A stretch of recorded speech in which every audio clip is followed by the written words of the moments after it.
مصر الإسلامية تعرب عن نفسها، فليسمع العالم ولتشهد الدنيا، فلتصور الأقمار الاصطناعية شعب مسلم يبحث عن هويته، يبحث عن دينه، يجاهد في سبيل الله.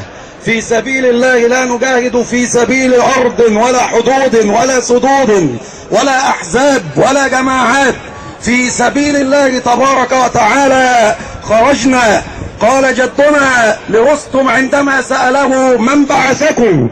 قال الله ابتعثنا لنخرج العباد من عبادة العباد إلى عبادة الله الواحد القهار، ومن ضيق الدنيا إلى سعة الآخرة، ومن جور الأديان إلى عدل الإسلام.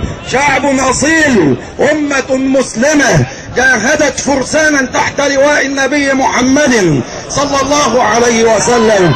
نحن أبناء محمد، نحن تلاميذ النبي العظيم الذي حمل أمانة هذا الدين وجاهد في سبيل الله حتى بنى الحضارة وأسس تاريخ الأمة وخرج الجيل القرآني الفريد. دستورنا وقانوننا القرآن الذي أنزله الله تعالى ليخرج العباد من الظلمات إلى النور بإذن ربهم إلى صراط العزيز الحميد. ثورة الأمة في سبيل الله، ثورة المساجد. من مصر خرجت من المساجد، في الجزائر خرجت مع جمعية العلماء، من الجزائر خرجت من المساجد، في المغرب خرجت من الجزائر مع عبد الكريم الخطابي، في ليبيا خرجت مع السنوسي من المساجد، في السودان خرجت مع المهدي من المساجد. في كل مكان المسجد يصنع حياة المسلمين.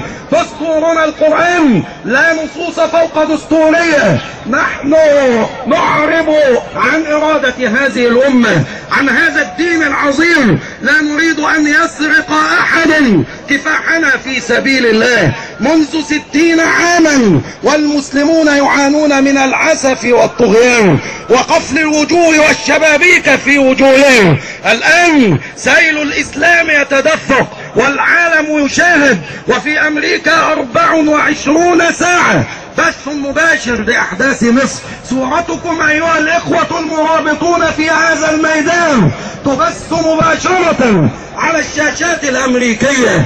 العالم يحترمكم، العالم يقدركم، العالم يعرف كم عانيتم، لكن صناع القرار يقيمون العراقيل في سبيلكم. إن أناسا مشبوهين يريدون الالتفاف على ثورة الشعب المصري.